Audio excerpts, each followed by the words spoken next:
الحمد لله رب العالمين والعاقبة للمتقين والصلاة والسلام على من قام نبي آدم بين الماء والطين.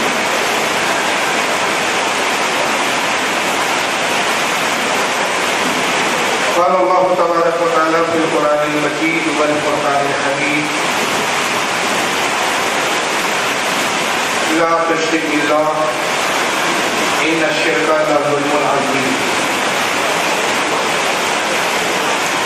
صدق الله العظيم. صدق صادق المصدوق عليه الصلاة والتسليم.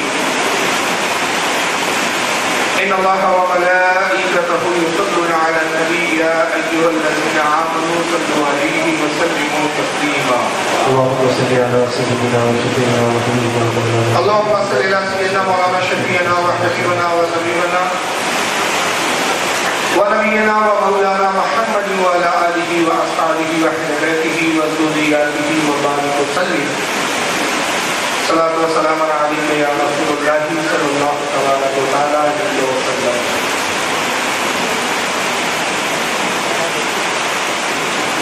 محبوب نگر میں آج کا یہ ایک روزہ عظیم شان جلسہ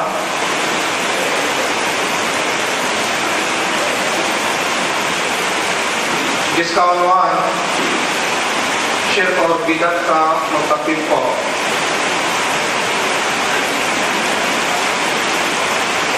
اس عنوان کے تحت آج کی باتوں کو سجایا گیا اور جس موقع پر آج کا یہ جلسہ لیا گیا. آپ تمام حضرات جانتے ہیں کہ ایک ولی کامل شہزادہ غوث اعظم کے عرص پاک کی تقریب ہے.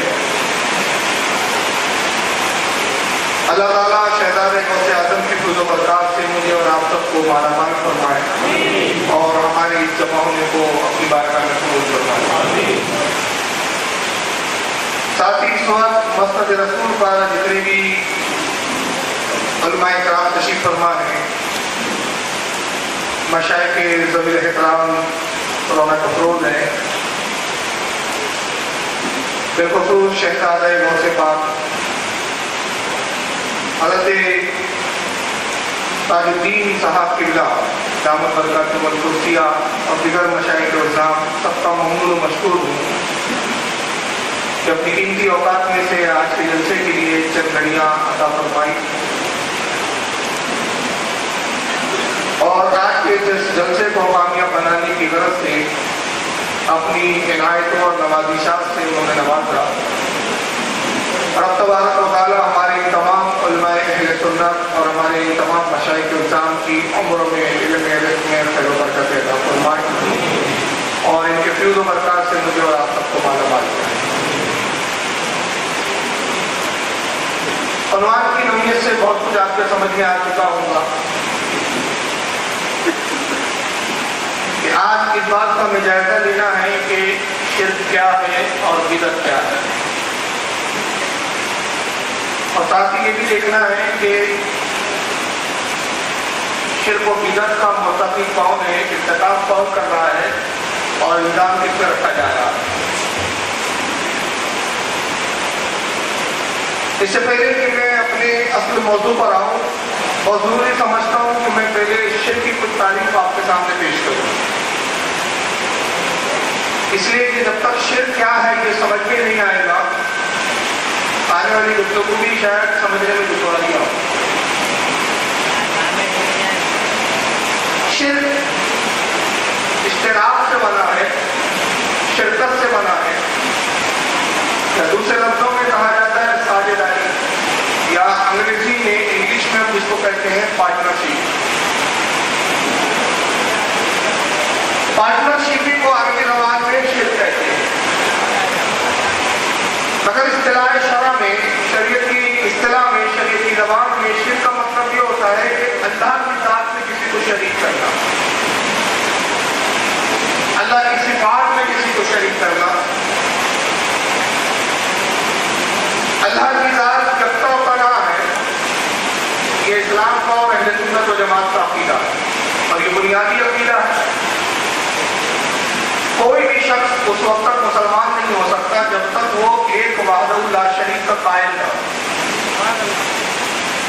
ایک خدا کی وحدانیت کو چھوڑ کر بہت سارے خداؤں کا تصور رکھنا،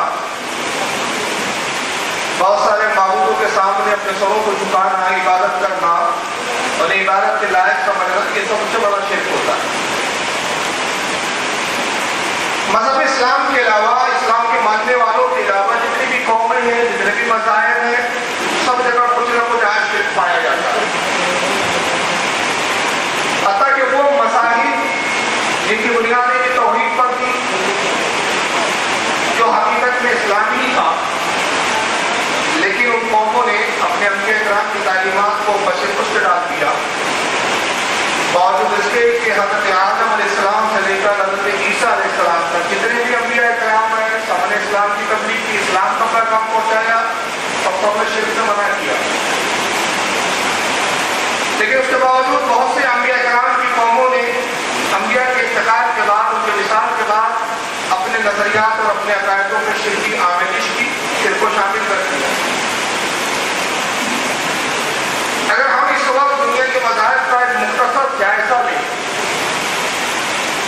میں پچھلی تاریخ میں نہیں جانا چاہتا کہ کن کن زمانوں میں، کن کن قوموں میں اور کن کن مذاہب کے ماننے والوں میں شرک کو لے کر کیا اعتقاد تھے. ہم موجودہ صورتحال کی اگر بات کریں تو اس وقت پوری دنیا میں جو سب سے زیادہ جس مذہب کے ماننے والے پائے جاتے ہیں وہ عیسائی قوم، کرسچن جس کو ہم کہتے ہیں انگریزی میں. حضرت عیسیٰ علیہ السلام کو وہ مانتے ضرور ہے، لیکن حضرت عیسیٰ کو اب انہوں نے پیغمبر کی حیثیت سے کچھ زیادہ اوپر کیا اور اللہ کی ذات کے شرک کا اعتقاد کیا. جناب عیسیٰ علیہ السلام نے اپنی پوری زندگی میں نعوذ باللہ من ذالک کبھی بھی نہیں فرمایا کہ میں خدا کا بیٹا ہوں. انہوں نے یہی فرمایا، یہی تعلیم دی، یہی بتایا کہ اللہ واحد ہے، اس کا کوئی ساجی دار نہیں، اس کا کوئی رشتہ دار نہیں. وہ رشتہ داری سے، اولاد سے، بیوی سے پاک ہے، لیکن ان کے انتقال کے، ان کے آسمان پر اٹھائے جانے کے بعد حضرت عیسیٰ زندہ ہے اور آسمان پر ہے. ان کے آسمانوں پر اٹھائے جانے کے بعد ان کی قوم میں بھی شرک داخل ہوا اور انہوں نے معاذ اللہ نعوذ باللہ حضرت عیسیٰ علیہ السلام کو خدا کا بیٹا مان دیا اور کہا کہ عیسیٰ ابن اللہ ہے، اللہ کے بیٹے ہیں. اور حضرت مریم جو ان کی ماں ہے وہ معاذ اللہ نعوذ باللہ من ذالک خدا کی بیوی ہے. اور پھر یہی نہیں، حضرت عیسیٰ کو خدا کی ذات میں شریک کیا اور ساتھ میں روح قدس حضرت جبریل علیہ السلام کو بھی خدا مان دیا. جبریل در حقیقت کوئی فرشتہ نہیں ہے، بلکہ یہ خدا کا حصہ اور جز ہے.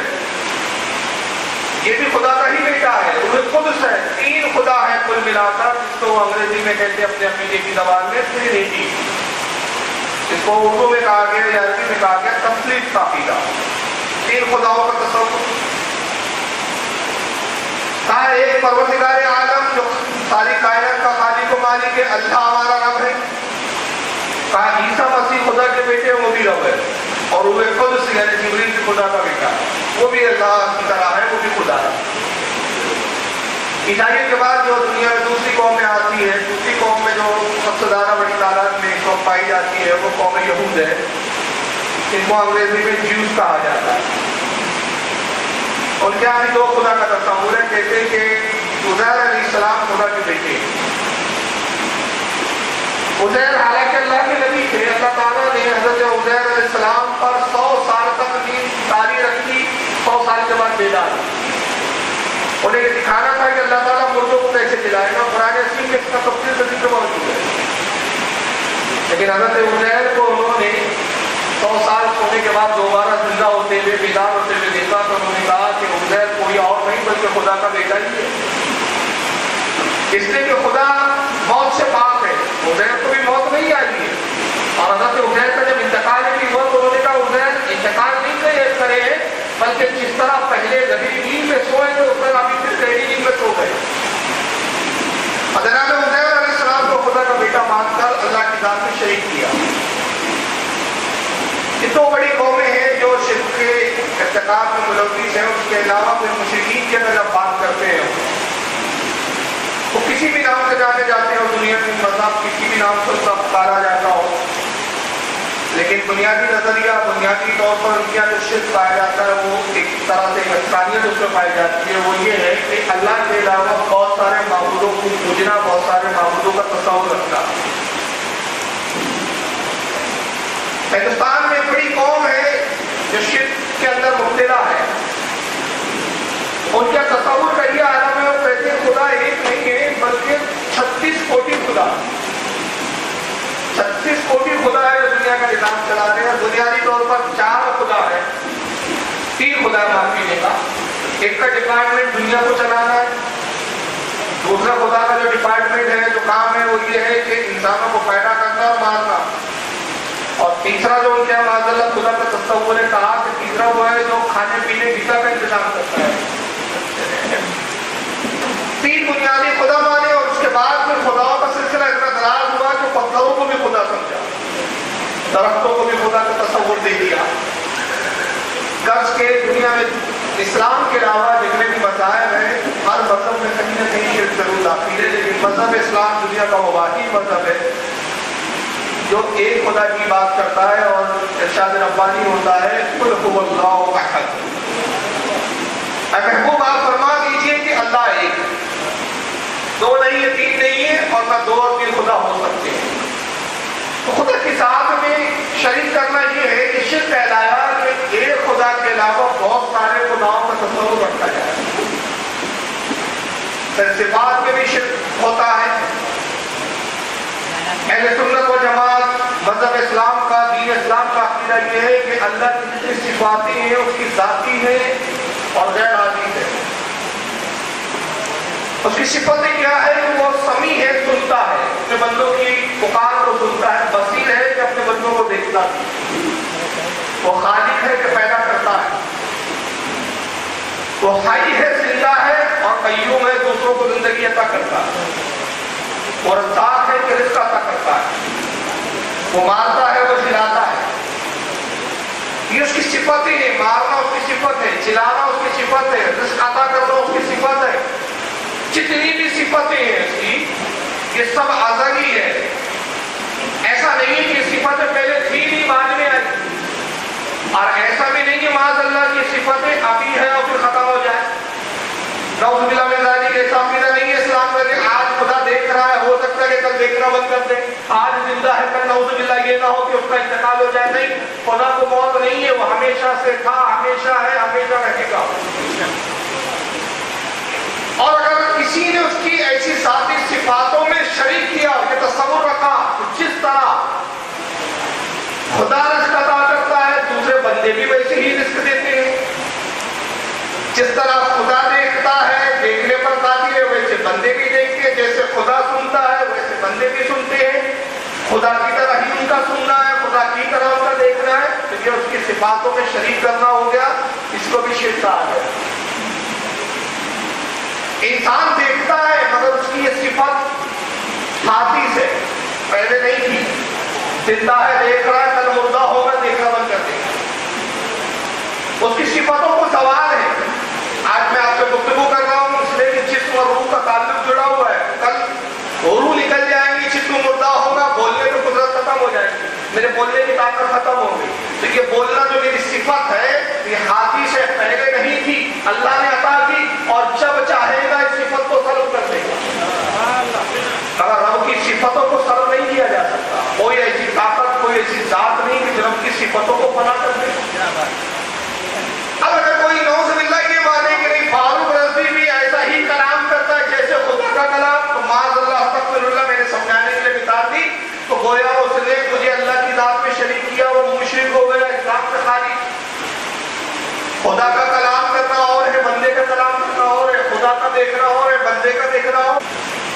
ہماری صفتوں کی حدیں ہیں، خدا کی صفتوں کی حدود نہیں، حدیں نہیں. اس کی صفتیں بھی لامتناہی ہے، جیسے اس کی ذات لامتناہی لامحدود، ویسے اس کی صفتیں لامحدود لامتناہی.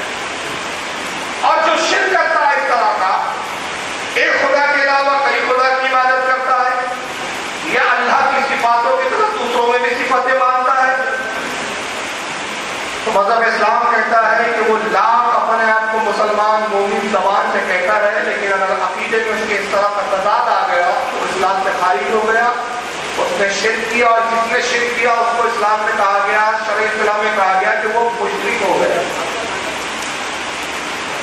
اور مشرک ہونا، شرک کرنا اتنا بڑا گناہ ہے، اتنا بڑا گناہ ہے کہ جتنے بھی چھوٹے بڑے گناہ ہو سکتے ہیں، جتنے گناہوں کا تصور انسان کر سکتا ہے، وہ گناہ جو ابھی وجود میں بھی نہیں آئے، وہ گناہ جو پہلے کیے گئے اب کیے جا رہے ہیں، آئندہ کوئی اور ایسے کچھ گناہ ایجاد ہوں گے، تمام گناہوں کو ایک طرف رکھ دیا جائے اور شرک ایک گناہ ایک طرف رکھ دیا جائے تو شرک اتنا بڑا گناہ جو تمام گناہوں پر بھاری ہے، سب سے بڑا گناہ، اس سے بڑا کوئی گناہ ہو ہی نہیں سکتا.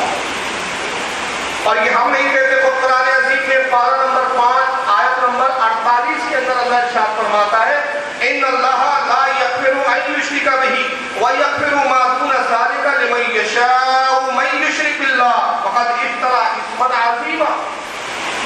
اللہ فرماتا ہے کہ بے شک اللہ نہیں بخشے گا، اللہ نہیں بخشتا اس بات کو کہ اس کے ساتھ کسی کو شریک کیا جائے، اس کی ذات اور صفات میں کسی کو شریک مانا جائے. اللہ اس گناہ کو نہیں بخشے گا اور بخش دیتا ہے ہر گناہ جو اس کے علاوہ ہے. اللہ فرماتا ہے کہ اس کے علاوہ، شرک کے علاوہ کوئی بھی گناہ ہو میں قادر ہوں کہ بخش دوں، میں چاہوں کرم فرما دوں، میں چاہوں رحم کروں اور گناہوں کو بخش دوں، زنا کو بخش دوں، چوری کو بخش دوں، قتل کو بخش دوں. جتنے بھی گناہ ہیں ہر گناہ بخشے جا سکتے ہیں، لیکن شرک ایسا گناہ ہے کہ اس کی کوئی بخشش نہیں.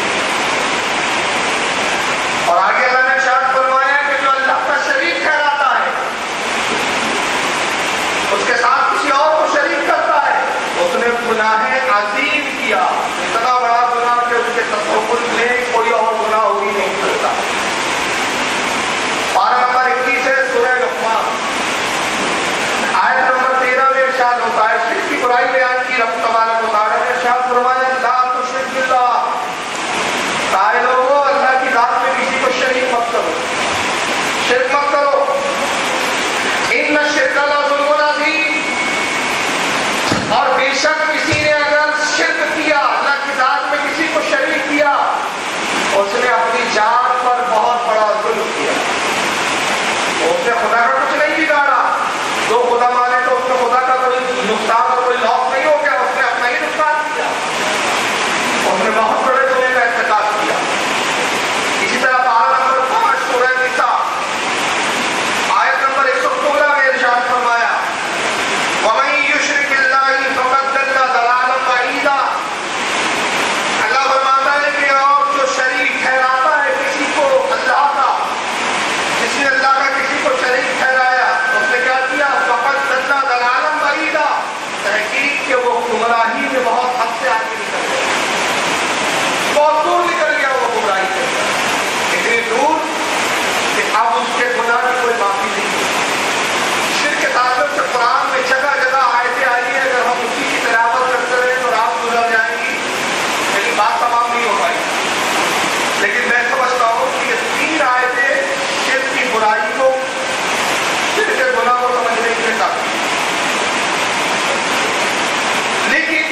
کہ پتھر بھی خدا ہے، درخت بھی خدا ہے، کیڑے مکوڑے جس سے خوف محسوس ہوا وہ بھی خدا کے تصور میں، جس سے فائدہ ملا اس کو بھی خدا کے تصور میں. یہ شرک ذات کہلاتا ہے، اللہ کی ذات میں شریک کرنا. اور دوسرا شرک آتا ہے شرک صفات، اللہ کی صفاتوں میں شریک کرنا. مطلب یہ ماننا کہ جس طرح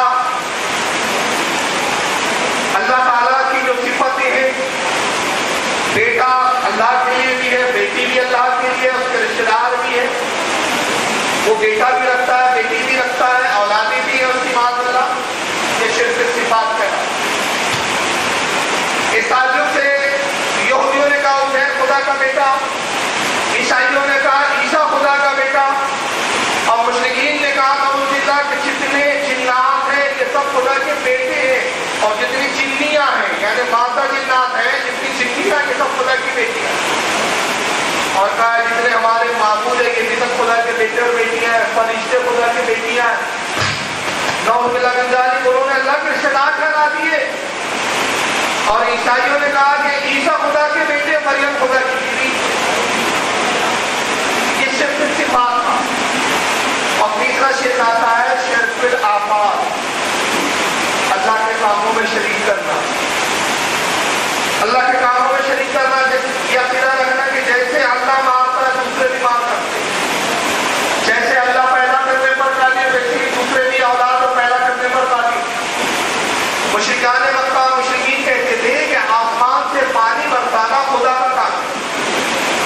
پانی زمین میں چڑھ ہوا، اس سے فصل اگی، درخت اگے، درختوں میں پھل آئے، درختوں کو اگانا، درختوں میں پھلوں کو لانا، یہ ہمارے زمین کے معبودوں کا کام ہے. مرد نے عورت سے قرابت کی، عورت کے شکم میں بچہ ٹھہرا، بچہ ٹھہرنے تک نطفہ رحم عورت میں داخل ہونے تک کا معاملہ آسمان کے خدا کا. اب پیٹ میں بچہ پیدا ہوا، زندہ پیدا ہو کہ مردہ پیدا ہو، دنیا میں کب آئے، کس وقت آئے، یہ دیکھنا ہمارے زمین کے خداؤں کا کام.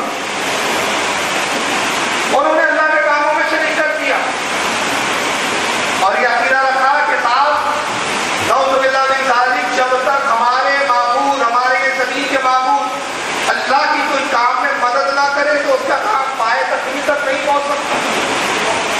بارش تو برسی، اس نے برسایا، لیکن اگر اس بارش سے جب تک ہمارے خدا درختوں کو، فصلوں کو نہ اگائے کوئی فائدے کی بارش نہیں. مرد نے عورت سے قرابت تو کی، مگر ہمارے خدا اولاد کے یہاں دنیا میں آنے کا راضی نہ ہو تو یہ جمع کرنا، یہ صحبت کرنا کوئی فائدے کے قابل نہیں. تو اللہ کی مرضی میں ہمارے یہ معبود بھی شریک ہے. اور نہ کہ طاقت و قوت میں ہماری یہ زمین کے خدا، آسمان کے خدا کے برابر ہے. وہ پانی برساتا ہے کہ پانی سے فصلوں کو نکلواتی ہے. وہ نطفے کو رحم میں قرار پکڑواتا ہے، اس رحم سے اولاد پیدا کرنا ہی ہمارے خداؤں کا کام ہے. اور قرآن عظیم نے ان کے اس عقیدے اور نظریے کو بیان کیا، اور بیان یہ کیا کہ وہ اللہ کے برابر اپنے معبودوں کو طاقت و قوت میں جانتے ہیں. اور جب قیامت کا دن آئے گا تو انہیں اپنے اس شرک پر، اپنے گناہ اور جہالت پر افسوس ہوگا، اور افسوس کرتے وہ کہیں گے. پارہ نمبر 19 سورہ شورى آیت نمبر 98 میں ارشاد ہوا کہ وہ کہیں گے تاللہ ان كنا لفی ضلال مبین اذ نسویکم برب العالمین.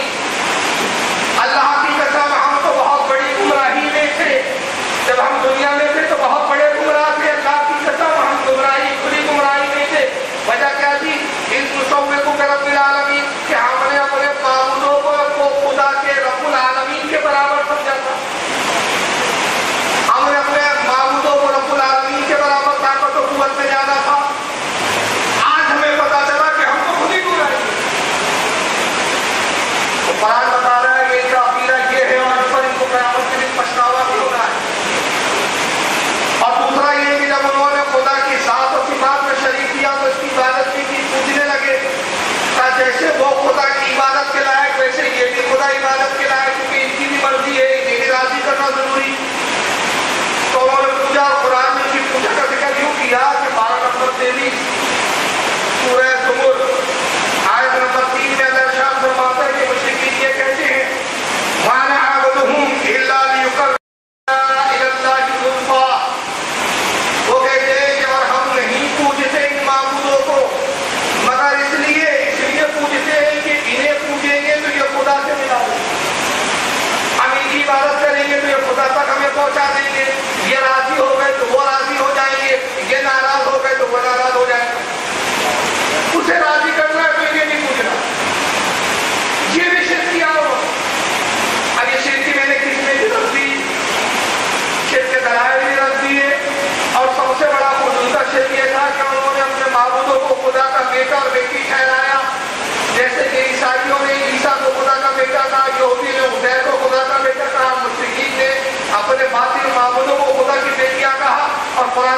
لیکن کیوں بیان کر رہا ہے؟ پارہ 7 سورہ انعام آیت نمبر 100 میں اللہ ارشاد فرماتا ہے وَجَعَلُوا لِلَّهِ شُرَكَاءَ الْجِنَّ وَخَلَقَهُمْ وَخَرَقُوا لَهُ بَنِينَ وَبَنَاتٍ بِغَيْرِ عِلْمٍ.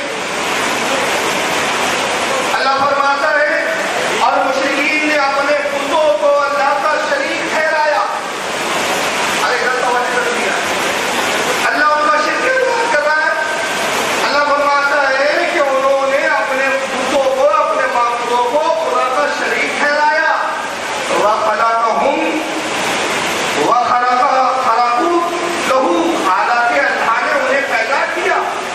خالق تو اللہ ہے، اللہ نے انہیں پیدا کیا، لیکن اس کے باوجود انہوں نے یہ نہ دیکھا کہ یہ اللہ کے پیدا کرتا ہے، بلکہ اللہ کا بیٹا جو ہے شریک ٹھہرا دیا. وہ بنینا وہ بناتی بغیر علم، اور بغیر کسی علم اور دلیل کے ان معبودوں کو خدا کا بیٹا اور بیٹی بنا دیا.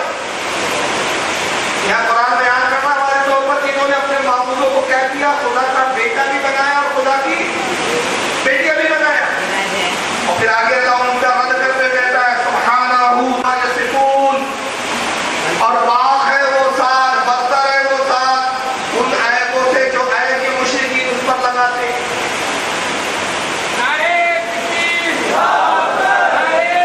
نعرہ تکبیر، نعرہ رسالت.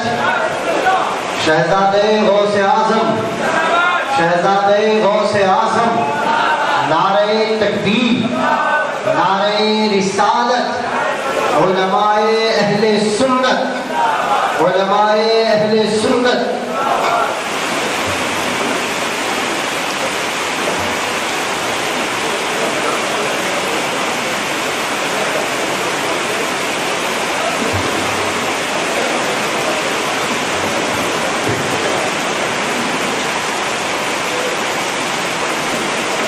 تشریف پڑھے اللہم صلی اللہ سیدنا مولانا محمد عدد معافر للہ صلاة دائمة بدوام ملک اللہ صلی اللہ تبارک وتعالی علیہ وسلم. کتنے شرک بتایا میں نے مشرکین کے؟ 3 شرک. پہلا شرک خدا کا بیٹا اور بیٹیاں بنایا اپنے معبودوں کو. دوسرا شرک خدا کے برابر طاقت و قوت میں جانا اپنے معبودوں کو. تیسرا شرک خدا کے علاوہ ان کی بھی عبادت کی، انہیں بھی پوچھا. یہ 3 شرک ہے. اور میں بڑے چیلنج کے ساتھ کہتا ہوں کہ کوئی بھی شخص، میں صبح 10 بجے تک یاد رکھا اور ناگپور بہت قریب ہے، زیادہ دور نہیں. ٹرین سے صرف 8 گھنٹے لگتے ہیں، فلائٹ سے 55 منٹ. جیسے حالات ہوں گے وہ میں طے کروں گا کہ میں فلائٹ سے آؤں کہ ٹرین سے آؤں، لیکن اپنے خرچے سے آؤں گا. آپ کو خرچہ اٹھانے کی ضرورت نہیں. صرف شرط کیا ہے کہ جس بات کو میں چیلنج کر رہا ہوں ان کا کوئی ذمہ دار، میں جاہلوں کا جواب نہیں دیتا، ذمہ داروں سے بات کرتا ہوں. کوئی ذمہ دار اگر یہ چیلنج میرا قبول کر لے کہ نہیں فاروق رضوی کا چیلنج ہمیں قبول ہے، تو میں مناظرے کے لیے آنے کے تیار ہوں. ایک کمرے میں بند کمرے میں مناظرہ ہوں گا، عوام میں نہیں ہوں گا، کیونکہ مجھے معلوم ہے ہماری عوام بہت جذباتی ہے، ہم اپنی عوام کو کنٹرول نہیں کر سکتے. میں ذمہ داری نہیں لیتا اپنی عوام. اس لیے بند کمرے میں ویڈیو کیمرے کے ساتھ میں نے 3 قسمیں بتائی شرک کی، اور قرآن سے ثابت کیا. شرک الذات، شرک الصفات، شرک الافعال. 3 کے علاوہ چوتھی، 5ویں، 6ٹھی کوئی اور قسم کوئی قرآن سے مجھے دکھا دے. لیکن یاروں نے کیا کیا؟